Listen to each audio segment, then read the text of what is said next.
سورہ الحجرات میں پارہ نمبر 26 میں ہم نے پڑھا اللہ تعالیٰ نے حضرت محمد صلی اللہ علیہ وسلم کے ذریعے ہمیں تلقین کی کہ حضرت محمد صلی اللہ علیہ وسلم کے سامنے اپنی آواز کو اونچا نہ کرو، اللہ کے اور اللہ کے نبی صلی اللہ علیہ وسلم کے سامنے اپنی آواز کو اونچا نہ کرو۔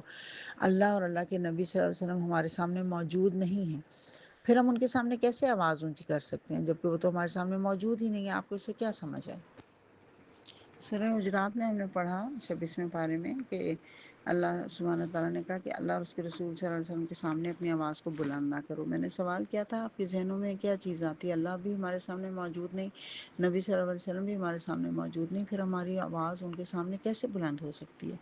تو اس کے کیا طریقے ہیں؟ یہ میں نے آپ سے سوال کیا تھا، تو اس کا جواب یہ ہے کہ بے شک اللہ اور اللہ کے رسول صلی اللہ علیہ وسلم ہمارے سامنے موجود نہیں، لیکن اگر ہم روضہ رسول پر جائیں صلی اللہ علیہ وسلم تو ہم اپنی آوازوں کو بلند نہ کریں، نمبر ایک۔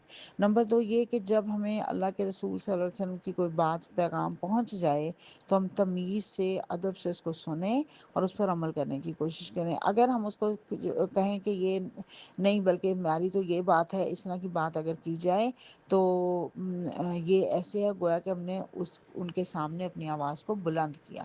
اس سلسلے میں ایک واقعہ سناتی ہوں کہ عمران نے ایک حدیث بیان کی کہ اللہ کے رسول فرماتے ہیں کہ حیا خیر ہی خیر ہے۔ بشیر بولے لیکن ہم نے تو اپنی کتابوں میں پڑھا ہے کہ حیا سے کمزوری پیدا ہوتی ہے۔